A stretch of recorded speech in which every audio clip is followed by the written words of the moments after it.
রাজশাহী এলজিইডির নির্বাহী প্রকৌশলীর কার্যালয়ে অভিযান চালাচ্ছে দুদক। এই বিষয়ে নির্বাহী প্রকৌশলীর কার্যালয় থেকে জানাচ্ছেন সহকর্মী বুলবুল হাবিব।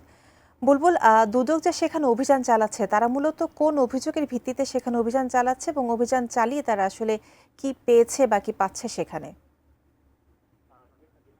রুমিতা, যেহেতু এখন পর্যন্ত অভিযান চলছে, বেলা 11:30টার দিকে দুদকের 4 সদস্যের একটি দল তারা আসলে এই নির্বাহী প্রকৌশলী কার্যালয়ে আসে এলজিডির, এবং এখন পর্যন্ত প্রায় ঘণ্টাব্যাপী কিন্তু তারা তাদের যে কার্যক্রম সেটা চলছে। কিন্তু এখন পর্যন্ত আমরা দেখেছি যে দুদকের যে জেলা সমন্বিত কার্যালয়ের সহকারী পরিচালক ইসমাইল হোসেন, তার নেতৃত্বে এই অভিযানটা হচ্ছে, এবং নির্বাহী প্রকৌশলী জহুরুল ইসলাম তার পক্ষে কিন্তু আপনার এখানে তার উপস্থিতিতে এখানে বসেছেন, এবং সরকারের যে বিভিন্ন প্রকল্পের যে কাজগুলো হয়েছিল সেই প্রকল্পের কাজে তারা যে ফাইলপত্রগুলো আছে সেই ফাইলপত্রগুলো তলব করে সে ফাইলপত্রগুলো নিয়ে সেগুলো আসলে যাচাই বাছাই করছেন, দেখছেন, এবং সেগুলো আসলে কোথাও ত্রুটি থাকলে সে ব্যাপারে কিন্তু জিজ্ঞাসাবাদ সেটা করছেন। এটা এবং প্রায় ঘণ্টাব্যাপী ধরে এই কার্যক্রম চলছে, যেহেতু আসলে এলজিডির বিরুদ্ধে একটা সুনির্দিষ্ট অভিযোগ আছে যে বিভিন্ন প্রকল্পে ঘুষ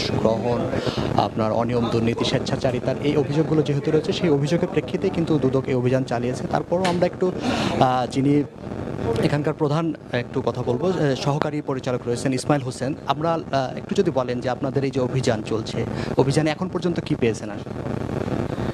আসলে আমরা আজকে প্রধান কার্যালয়ের নির্দেশক্রমে এখানে যে অভিযোগের বিষয়ে আজকে এনফোর্সমেন্ট অভিযান পরিচালনা করছি।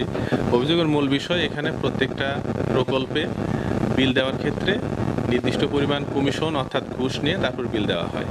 তো এই বিষয়ে আমরা প্রত্যেকটা প্রকল্প এখানে চলমান যেগুলো রয়েছে সেগুলোর নথিপত্রগুলো যেগুলো বিল দেওয়া হয়েছে সেগুলো আমরা এখানে দেখতেছি। আমরা যারা আছি আর অফিসাররা সবাই এগুলি পর্যালোচনা করছি। তো এখন পর্যন্ত আসলে ঘুষের বিষয়টা এখনও আমরা সরাসরি ওইভাবে কোনো দেখতে পাইনি, তবে আমরা প্রকল্পগুলোর বিভিন্ন মেয়াদে কাজ কোনটা কি সঠিকভাবে হচ্ছে কিনা সেগুলো আমরা দেখতেছি। তো পরবর্তীতে পেলে আমরা হয়তো পূর্ণাঙ্গভাবে আমরা প্রতিবেদন দেব, আপনাদের জানাতে পারবো। ধন্যবাদ আপনাকে। তো আমরা আসলে সহকারী পরিচালক ইসমাইল হোসেনের কথা শুনছিলাম। তো যেহেতু অভিযানটা এখন পর্যন্ত চলছে এবং এনারা ফাইলপত্র, নথিপত্র সেগুলো আসলে বিশ্লেষণ করছেন, যাচাই বাছাই করছেন, শেষে আসলে আমরা আসলে বিস্তারিত বলতে পারবো যে এখানে কী কী অনিয়মগুলো ধরা পড়েছে, কোন কোন দুর্নীতি বা কোন কোন ধরনের ত্রুটিগুলো রয়েছে। তো রুমিতা, এই ছিল এখান থেকে এই অভিযানের খবর।